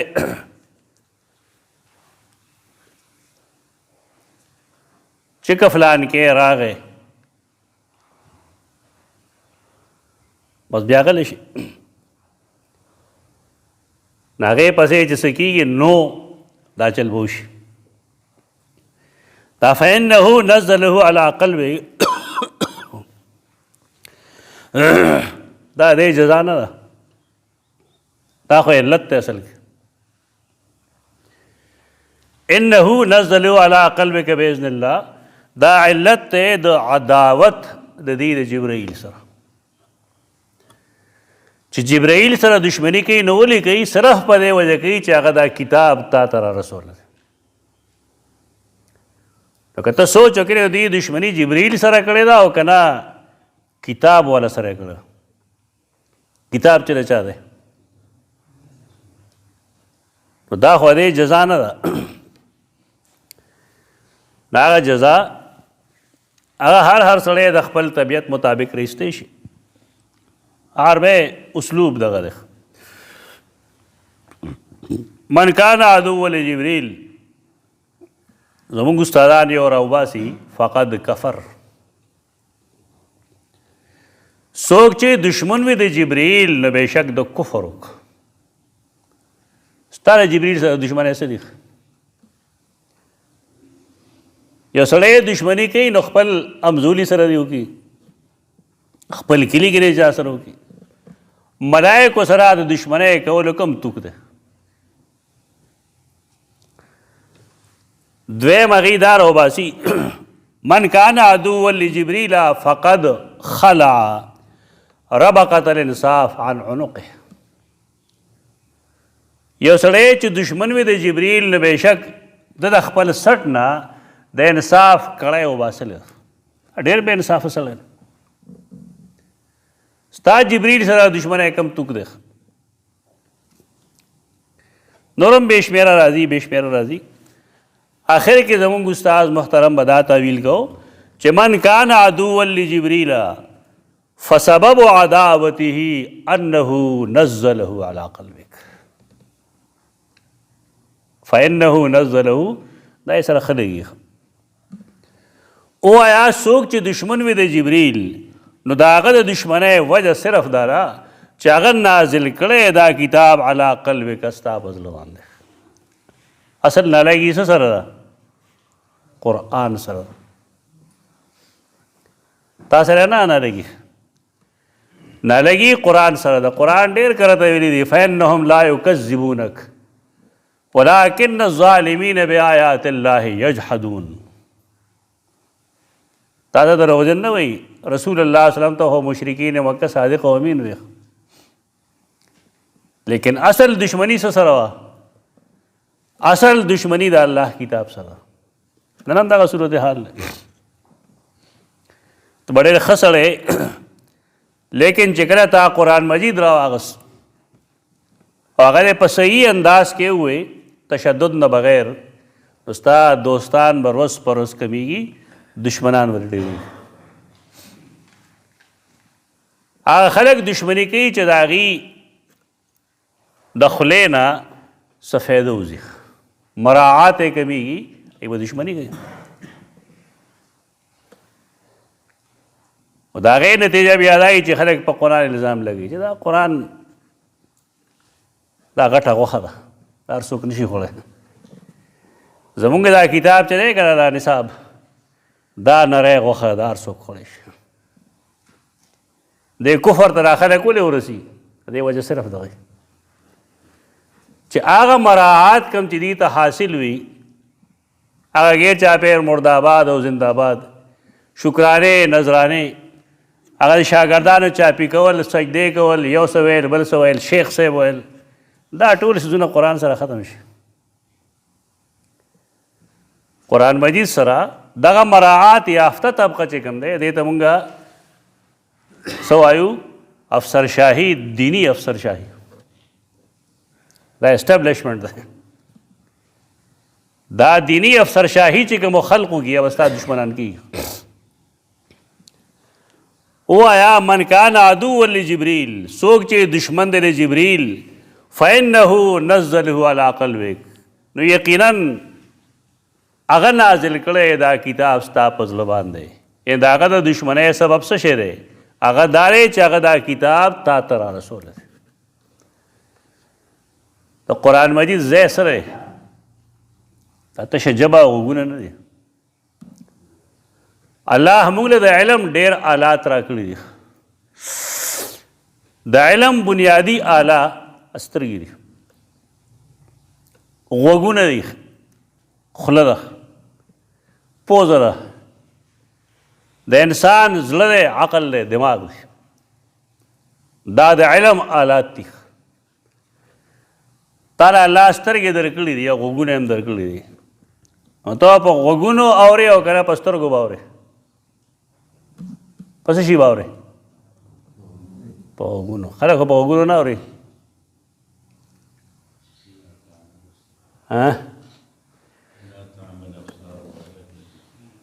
په غوږونو ګوري او په سترګو اوري. الټا کار دی. اکثر فسادات چې ګورې د هغې زړه بدایي چې دی به یو سړی په سترګو ویني چې د هغه کرکټر کې څه لوزنس نشته، خو خلک داسې وایي چې ستا سترګې نشته ته وینې نه څوک. دا د علم ذرایع دي. کله چې سړی دا صحیح استعمال کړي دله الله علم ورکوي. سورۃ قاف کې قرآن مجید فرمایلی دی ان فی ذلک لذکری لمن کان له قلب او القى السمع وهو شهید. په دې قرآن مجید کې ذکر دی، نصیحت دی د هغه چا لپاره چې لومبنی کار وی صحیح القى السمع، چې غوږ یې کېښود. چې یو سړی خبرې ته غوږ نږدي شپیلي کې اړوي خبره ځان پې شپیلې کېندی بس زده کړي. د جومات خوا کې به یې کوري لیکن بانګ نه اوري. یو د جومات کې یم نو د جومات اکثر ګاونډیان چې دا بې علما دی اول به غوږ دی دکې به عقلي ان فی ذلک لمن کان له قلب، د چا چې عقل وي هوښیار سړی غوږ کې دي چې غوږ یې کېښود نو هو شهید دی به ذهني طور هم حاضر وي. دا نه چې سړی د استاد درس کې خو ناست دی او دماغ یا فیکټری د دلی دی یا سروس کې ګرځي هلته کې یا بوساړې جوړوي. نه شهید فزیکلی نه جسمانی طور هم چې دی هلته موجود دی. د قرآن نه فایدې اخیستل مونږ وینو په لکونو خلک قرآن وایي زده کړي درسونه پې ډېر ډکي ورته یې ښودونکي پکې څومره دی خو دوه کسو له پکې صحیح قرآن ورځي. دعوه کول جدا خبره ده لیکن ښودونکي پکې د قرآن څومره دي، په دې کې عاملین د قرآن څومره دي، په قرآن عمل څومره خلک کوي. چې استاد په خپله قرآن ته ناست یو کنځلې کوي د شاګرد نه به امید ساتي، همدغه امید به ساتي. د قرآن مجید د زده کړې ځای هغه قلب دی، دا به زړه ته ګوزول پکار دی. مولانا روم یو صوفي شاعر دی، مونږ یا شعر وایو دا یې مطلب دا نه چې مونږ د هغه تعریف کوو. شعر چې کوم دی رسول الله صلی الله علیه وسلم نه تپوس وکړی شي چې شعر څه شی دی، نه هغه فرمایل کلام حسن حسن و حسن وقبیح و قبیح. شعر کلام دی، عام کلامونو کې بعضې ښې او بعضې خرابي. کم کلام چې ښه دی نو هغه شعر هم ښه دی او که مضمون غلط دی نو شعر هم غلط دی. دیکھئے اچھا کمال ته اشاره چې ډېر لوی کمال یې کړی، ډېر غټ غټ شاعران فضولیات کوي. د مولانا روم دا مثنوي چې کله اقبال لوستی ده او دا کم آخري کلام د فارسي کې ایک هغه وحدت الوجودي شعر دی.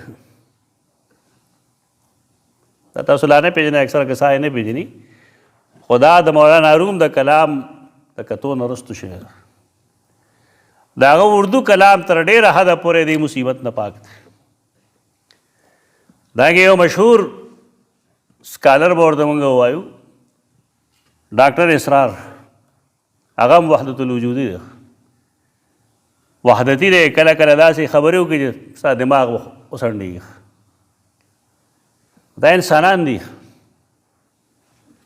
عام انسانان دي، څه ملائک نه دي، څه انبیا نه دي، څه صحابه کرام نه دي.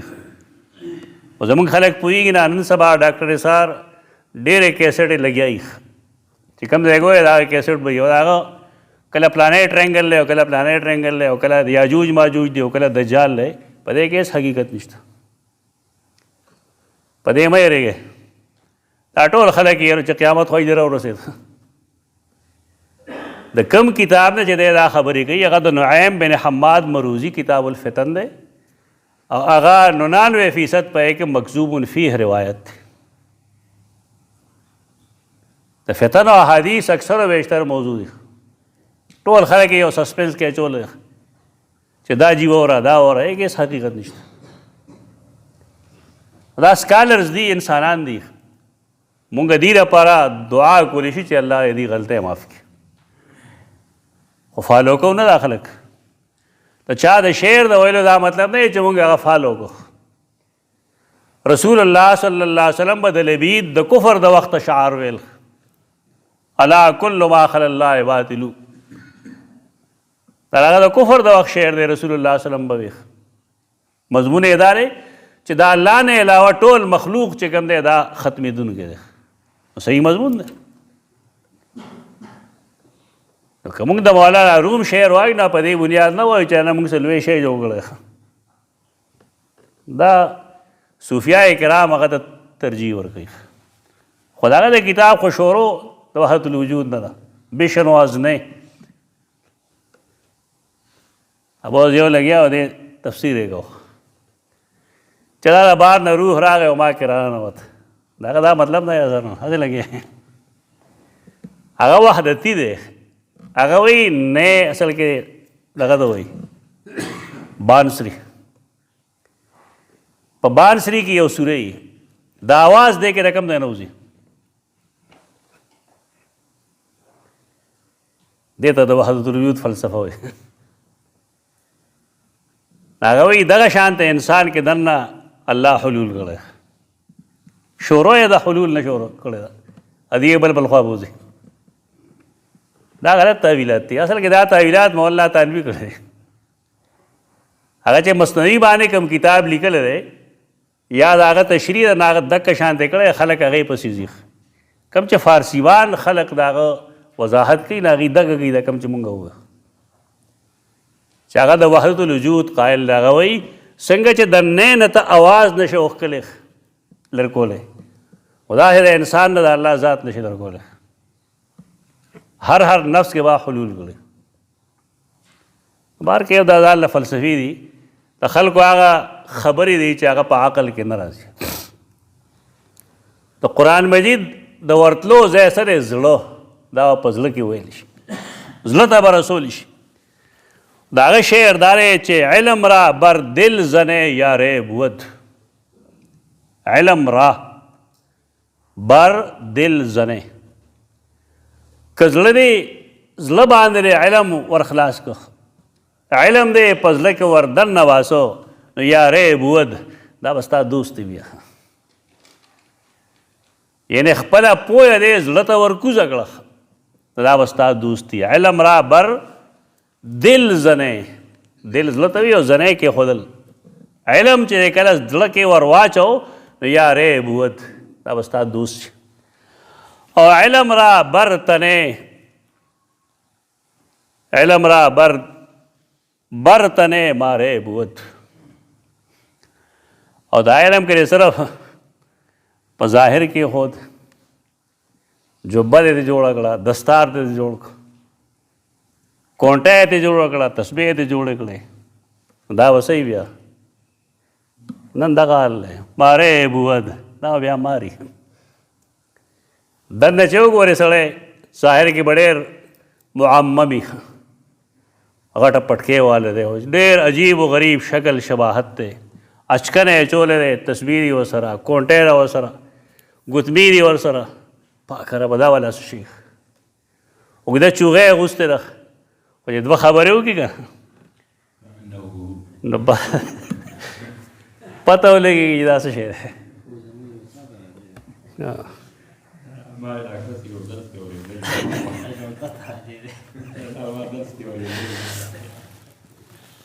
دا بیا مار جوړ شي ځکه دی خو عالم دی نه، که ته په اعتراض کوې نه بس بیا ګوره ده د ده نه مار جوړ شوی دی، به استان لم ټک در کوي او بل بم ټک ورکوي. علم کول پکار دي. د علم علامت تواضع ده، د علم علامت پټکې نه دی، د علم علامت تسبیح نه دي، کونټۍ نه ده، د علم علامت تواضع ده، عاجزي. تپوس وکړی شي ترې څه جواب دی نو ستا جواب به دا وي چې زما د علم مطابق د دې جواب دا دی. فلانی داسې وایي والله علم هغه نه تپوس وکړه دا زمونږ چې کوم مزاج جوړ شوی دی چې دا ما لیکلی دی او زه داسې یم او دا یې څوک مات کړي او دا داسې دا د فراعنه طریقه ده د مسلمانانو طریقه دا نه ده فإنه نزله على قلبك نو یقینا هغه نازل کړی دا کتاب ستا په زړه باندې په خپله یې راوړی دی بإذن الله ستاسو هغه سره دشمنۍ وجه آخر څه کېدی شي بإذن الله دی د الله په اذن کړی دی مصدقا لما بین یدیه دا وجوه د تردید دی که نه لکه یو سړی دشمني کوي جبرائیل سره نو د هغې لومبنۍ وجه تردید سره نزله علی قلبک هغه نازل کړی دا کتاب ستا په زړه باندې بإذن الله د الله په اذن اصل دشمني نه ده پکار بل لا چې داسې کتاب دی چې د مخکنو کتابونو تردید کوي تاسو هم خپل علم کې اضافه وکړئ قرآن د مخکنو کتابونو تردید نه کوي دا د هغې مهیمن دی مهیمن دا مطلب چې د هغې کتابونو چونکې ذمه دار هغه علما وو بما استحفظوا من کتاب الله د هغې ذمه داري دا وه چې هغې د الله د کتاب حفاظت کړی هغې حفاظت صحیح ونه کو بلکې سے پټ کو سے ښکاره کو او باید ځایونو کې پکې دسم وکړو نو قرآن د هغې مهیمن شو مهیمن دا مطلب چې په هغې کې کم غلط څیزونه وي د قرآن او حدیث خلاف نو قرآن هغه بیانوي او د هغې رد کوي دلته خلکو خیال دی چې بس قرآن راغی ټول ته غلط وایي او دغه سبب دی چې زمونږ د دې دور علما نه یوازې بلکې د ډېرو زمانو نه دا خبره ده چې تورات زبور انجیل دې له څوک ګوتې نه وړي بلکې ډېر داسې دي چې هغې دې کتابونو ته کنځلې کوي کنځلې مه کوه په دې کتابونو کې د الله وحی هم شته او په دغې کتابونو کې د خلکو اضافې هم شته دی ستا کار به دا وي چې ته به دې نه ګند لرې کوې نشاندهي به کوې چې دغه پکې غلط قرآن چې کله ډسکشن کوي مباحثه کوي د غیر مسلمو سره په دې اندازه کوي زمونږ خلک مسلمانانو سره صحیح بحث نه کوي دی به غیر مسلمو سره څه بحث وکړي د دې رویې نتیجه ښکاره ده تاسو ته به علم یې نه داسې خلق پیدا شوی دی او داسې ادارې پیدا شوي دي تنظیمونه پیدا شوي دي چې هغوی دا ټول دینونه یو ځای کول غواړي او هغې ته د بعضې حکومتونو آشیرباد هم حاصل ده بلکې ځای یې جوړ کړی دی په هغې کې یو طرف ته خلک کعبې ته مخ کوي نو بل طرف ته پکې د نصاراو کلیسه ده نو بل خوا پکې د یهودو ده او نسبت یې کوي سیدنا ابراهیم علیه السلام ځکه چې ابراهیم علیه السلام یهودیان هم مني نصارا هم مني او مسلمانان خو مني دا شی د دې رویې نه جوړ شو علمی جواب پکارو چې د الله کتاب دا د هغې مهیمن دی او قرآن ورته مصدق وایي که نو په دې چا سوچ نه دی کړی دا دومره بھیانک خطرناک څیزونه چې جوړېږي د هغې وجه دا چې په وخت باندې یو څیز په صحیح طریقه ټریټمنټ د هغې ونه کړی شي او د هغې نه دغه څیز جوړ شي د یو سړي خپه کې ازغی مات شوی دی ازغی څه طریقه پکار ده موږ ته پته نه موږ خو به هغه کنسته که نه کنسته به هم و چې وبه کنسته نو څه نتیجه به شوه هغې نه به شینې خیرې جوړ شینې خیرې نوی نسل نه پېژني هغه په ولاندې پوڼاکه شوه بیا به هغه پیزواني کړه یو غټه ستن به یې پکې ومنډله تار به یې پکې هم ورکړه او هوجې به کم تکلیف کوه اوس که موږ ته دا علم وی په وخت باندې چې وایي ازغې کله وغورځېږي په وجود کې نو عرب د هغې دپاره د اوښ لاړه استعمالوي، د خولې لاړه راوالي په هغه باندې ولګوي. پخوانی زمانه کې نو هغه ازغی ډېر زر روز تم شي او ختم شي. دا مثال دی دې خبرې چې که ازغي غوندې سیز مونږ صحیح ټریټمنټ ونه کړو نو شی خرابېږي.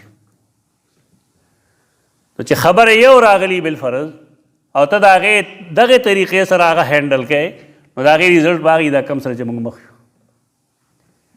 د دین داسې پهلو نشته دی چې پای کې نه خلک اعتراض نه کوي. د هغې سبب زمونږ د علماو دغه رویه ده دا کومه چې دي اختیار کړه. هر څه ته کفر وایي. که ته تورات شروع کې لکه عیسائی شوی لکه دې کې سره عالم سړی دی وګوري کتاب کا ته حدیث معلوم دی. حدیث کې راځي چې رسول الله صلی الله علیه وسلم سیدنا عمر ولیدو چې د هغه په لاس کې څه صحیفه وه، صحیفه دانیال وایه یا فلان فلان هر څه نو رسول الله صلی الله علیه وسلم هغه ته وقارېد. دا ټول عالمان دا حدیث وایي. نه تپوس وایي دا کوم ځای لیکلی مر رواه ته ځای هم نه معلوم. یعنی حدیث د رسول الله صلی الله علیه وسلم بس خلک وایي نو دا چې چا لیکلی دی پای کې محمد بن اسحاق راوي دی هغه عنعنه کړې دا مدلس دی. دویمه خبره دا د هغې وخت حالات دي چې کله مسلمانان پختګۍ کې نه چې کله مسلمانان پخته شو په علم کې نو بیا رسول الله صلی الله علیه وسلم سیدنا زید ته ویلو چې دا ژبه زده کا او د دې د کتابونو جوابونه ولیکه. مونږ امي ته نه وایو چې ته وګوره، عالم له پکار دی چې هغه دغه څیزونه وګوري، تورات وګوري، زبور وګوري، انجیل وګوري، تقابل وکړي چې آخر د الله کتاب راته او قرآن مهیمن دی د هغې دپاره. نو دې کې څه غلطۍ دي کړي دي چې قرآن د هغې نشاندهي کوي. خلکو ته پته نشي چې قرآن شي نشاندهي کړې ده. تسلیس هغې پیش کړی نو قرآن څه ویلی دي لا تقولوا ثلاثه انتهوا خیرا لکم. دا مطالعه پکار ده، مقارنتا مطالعه پکار ده. سودی نظام دپاره زمونږ دا لبرل ماینډډ خلک څومره چې دی دی لګیا دي دی ته وایه دا په بایبل کې هم سود ته حرام لیکلی، اناجیلو کې سود ته حرام ویلی، دا نور څومره صحف چې دی په دې ټولو کې سود ته حرام ویلی. دا خو لار ډېره لنډۍ. اوس خو کتاب څوک نه ګوري، اوس خو هغه بل شی زنده باد پوه هغه ابلیس غونده شی چې کور کې موجود دي که نه او بس هر وړوکي او لوی سره کتاب څوک څه کوي. خیر دی که یو سړی کافر شي، خیر دی که یو سړی مشرک شي، خو چې دی د نټ نه خلاص نه شي. کتاب ته توجه ورکول پکار دی. قرآن مجید مصدق دی د هغې. څه مطلب دی؟ کراچۍ کې یو سړي علماو سره مناظره او دا آیت کریمه پیش کړی و چې قرآن د مخکنو کتابونو مصدق دی. به د هغې جواب ده چې ته کافر یې.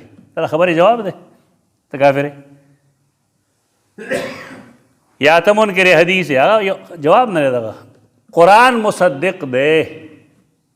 دا یو ځای لیکلی دی قرآن. دا خو دومره ځایونه یې چې ته یې راجمع کړې نو 20-21 بار نه هم څه وایي. دا مخکې هم تېر شوی دی. مونږ وایو قرآن مجید د مصدق دلته معنی موافق دی. نفس مضمون د توحید قرآن د مخکنو کتابونو موافق دی. د څه داسې توحید نه دی پیش کړی چې هغه مخکنو کتابونو کې نه. د څه داسې د رسالت خبره نه دی پیش کړی چې هغه مخکنو کتابونو کې نه. د مصدق ما چې ته موافق وکړې دا به ډېر بهتري. او که نه مصدق د مصدق په معنی کې نو د هغې مهیمن لاندې به وساتې. هیمن الطیر مارغان چې کله په هغې باندې بل څه شی حمله کوي نو هغې وخت د هغې هغه مور خپلې وزرې خوري کي، ورسره آواز هم وباسي او هغه بچي د خپل لاندې کي. دې ته هیمن الطیر وایي. محیمن قرآن اعلان کوونکی دی او د اصل مضمون لبچ کوونکی دی. یعنی بایبل کې چې کومه غلطۍ دي نو قرآن د هغې نشاندهي کوي چې دا پکې غلطه ده. او نفس مضمون توحید، رسالت، جهاد، انفاق، عقاید، اخلاق، عادات د هغې د صحت اعلان کوي. د هغې لاندې وګوره مصدق معنا به بالکل واضح شي. یا زمونږ د استادانو تعویل دا دی چې د معنی مراد دوه څیزونه دی. یو مراد دی د رسول الله صلی الله علیه وسلم رسالت، مصدقاً تصدیق کوونکی دی لما د هغې مضمون بین یدیه چې دنه مخکنو کتابونو کړی دی. مخکنو کتابونو چې کوم مضمون پیش کړی دی قرآن د هغې تصدیق کوونکی دی. یو پای کې دی د نبی کریم صلی الله علیه وسلم نبوت. هغې کتابونو کې اوس هم شته دی. بایبل کې لیکلي چې زه خو ځم پلار لخ، نعوذ بالله من ذلک. عیسی علیه السلام یې ویل چې زه ځم پلار لخ، نعوذ بالله. او زه به هغه ته ووایم چې خبره به وکړم وہ میرے بعد ایک کامل بھیجے گا اور اپنا کلام اس کے منہ میں ڈالے گا. اب زمان رست یو کامل رولیږي الیوم اکملت لکم دینکم، اپنا کلام اس کے منہ میں ڈالے گا، خپل کلام به د هغه په خوله کې ور واچوي. وما ینطق عن الهوى ان هو الا وحی یوحی. تاسې قسمه ډېرې څیزونه شته پکې او دا پکې ډېر واضح دی. دې ته ما بین یدیه پنډی شیخ القرآن به د ما بین یدیه نه مراد کلمات توحید. مصدقا لما بین یدیه تصدیق کوونکی دی دا کلمې توحید چې مخکنو کتابونو د هغې خبره کړې ده. هغې دپاره به د سورت بني اسرائیل آیت کریمه پیش کوو 55 چې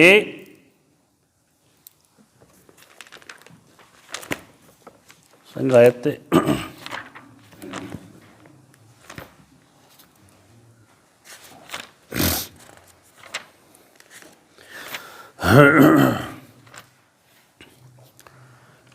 دریم آیت ذریت من حملنا مع نوح انه کان عبدا شکورا. یا ذریت من حملنا مع نوح، اے د نوح اولاده انه کان عبدا شکورا. او دا یې نه مخکې ویلي دي وآتینا موسی الکتاب وجعلناه هدی لبنی اسرائیل الا تتخذوا من دونی وکیلا. الله نه سوا بل څوک کارساز نشته. ته کلمات توحید وایي. مصدقاً تصدیق کوونکی دا لما بین یدیه دا یې کلمې توحید کومه چې مخکنو کتابونو هم لیکلې ده. دا وجه تردید شو دیمه دویمه چې ستاسو جبرائیل سره دشمنۍ څه توک نشته دی. او دریم وهدن قرآن کې د ګمراهۍ خو څه نشته. نو یو سړی خو اختلاف یو کتاب سره هغې ساتي چې هغې څه بې راهروي. قرآن کې بې راهروي نشته. او څلورم وبشرا للمؤمنین او زیری دی د پاره د مؤمنانو. بس نن انشاءالله دومره کافي دی.